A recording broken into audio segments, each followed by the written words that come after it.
Imagine this. This weekend, you are playing the toughest game of the season. You've been training hard all week, your coach selected you for the starting 11, and you are so excited to play. But on the morning of the game, you wake up and something changed. Now you start doubting yourself. You are not sure if you got what it takes for the level of the game. Your heart starts beating faster, your body gets tensed, and you start having that negative conversation with yourself. Now you are in the tunnel. You're waiting to step on the pitch and you feel like throwing up. This is just an example of how anxiety can affect your performance on the game day. Therefore, your ability to manage your anxiety before a game is a must-have skill if you want to play at a pro level. I've been working with tens of female athletes, and the most common problem that was affecting their performance was the inability to manage the anxiety. So in this video, I'll give you the top 3 strategies that you can start implementing them right now that will help you manage your anxiety levels before a game. Now, if you've been asking yourself, how do these pro footballers manage to eliminate the anxiety before a game and stay so calm? What is their secret formula? Let me tell you this, there isn't a secret formula. But this is what makes the difference between pro elite footballers and all the other footballers. I'm nervous, as I think everybody else in this world. You don't have to hide that. I'm nervous, I'm sometimes anxious or whatever, but I think that's a part of life, and I think it's about still being focused while you're nervous, you know. As you can see, pro elite footballers are not trying to eliminate or fight against anxiety, but they learn how to manage it and how to play with it. So how can you two reach Haaland's level of acceptance of anxiety? Well, it's by implementing the very first strategy. But before I'm giving you the top 3 strategies, I know that while you're watching this video, you're not taking any notes. So to make your life easier, I've created for you the workbook with the top 3 strategies where I explain in detail what they are and how you can implement them in your training routine. So before going any further, go into the description and download your workbook and start using it. So the very first strategy that you have to implement is before the game, where you have to get clear on your whys. Asking yourself, why am I playing football?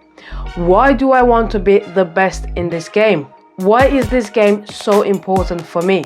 The reason why you want to do that is because by answering these questions, you are getting crystal clear on the reasons why you are playing in that game. Being crystal clear on your reasons, also it will help you play with freedom. You know why you're there on the pitch and what you're supposed to do during the game. If there's one singular thing that you should take from this video, there's this thing right now that I'm about to tell you. Your anxiety and nerves during a game are not created by the pressure of the game, by the crowd, by the level of the opponents, or whatever the coach is wanting from you. Your anxiety and nerves during a game are created by your perception. Your perception about the importance of the game, your perception of what is going to happen if you fail to perform in that game. During an interview, Lamine Yamal said that there isn't any pressure if you just think about having fun and having a good time. So Lamine Yamal, who's only 17 years old, but he's already playing amongst the giants of the football. He's at the pro level already. He knows that the pressure is only created in your mind. So if you want to be able to manage your anxiety, you have to be able to get in your own head and redirect your focus and attention on what you want to do, on the things that you want to happen during the game. That's why you have to get crystal clear on why you want to play at your best during the game. And this feeds us into our second strategy, which is practice. Now, you know very well that during a big important game, no matter how many times you're saying to yourself that you're better than your opponents, if your physical skills don't show that, you'll never believe it. So, what is to be done in this situation? You have to train hard during the week. This is your preparation before a game. But this type of preparation, it is not enough. And pro elite footballers, they know that very well. So, a part of the classical preparation during the week for a game, pro footballers are doing one extra preparation. They have something which is called a pre-game routine. And this routine includes a mental preparation as well. Every pro footballer out there has their own pre-game routine and their own mental preparation routine. Therefore, you should create your own pre-game routine. Now, know that with every single week, the scenario changes. There's a different location, a different team you're playing against, different timings, different weather, and so on. But your pre-game routine should have the basic elements, the foundation, which never change. Probably you've seen the pro footballers before a game, they're listening to music all the time, they're practicing visualization or some breathing exercises, or they're listening to some meditation routine. And these are some examples of elements of a pre-game routine that you should include and make them as foundational, the basics that will never change.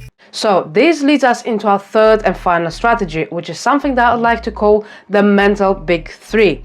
I'm calling it so because it includes the three most important elements. These elements are something that you should include into your mental preparation before the game. The first element is breathing. Something super simple, such as breathe in for 4 seconds, hold at the top for a split second, breathe out for 4 seconds, and say relax. This super simple strategy of breathing helps you not only with the physical sensation that you get from the anxiety, such as increased heart rate, shakiness, muscle tension, but also it helps you with what's going on in your mind that is caused by anxiety, such as negative thinking, being focused on the mistakes, being focused on how your opponents are playing, and so on.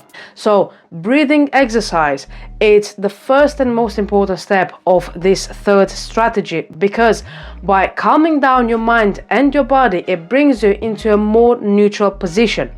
And when you are in this neutral position, you are ready to change your state and redirect your focus on what you have to do in the game. And you can only do that through self-talk, giving yourself instructions. For example, if you're making mistakes and you catch yourself saying to yourself, "Oh, I'm playing so bad, I'm making such bad mistakes, I don't know what's wrong with me today," give yourself an instruction. Breathe, calm down, watch the ball. And the third element of this strategy is visualization. Before a game, it's so important to visualize yourself, the position where you want to play in the game, how you're going to receive the ball, if you are playing long passes, if you want to score in that game. You've seen so many of the elite athletes practicing this visualization before a game, the night before a game, the morning before a game, or even right before the start of the game. These three elements are the most powerful skill that you can develop to be able to manage your anxiety levels. And it doesn't take long to practice them. It doesn't take long for you to become super good at using them. Try them in your training routine and also during the games. And if you have any great results, come back to this video and drop them in the comments. And before we go, if you haven't done it already, go into the description section and download your workbook with the 3 strategies that you should start implementing right away in your training routine. That's all for now. I'll see you in the next video.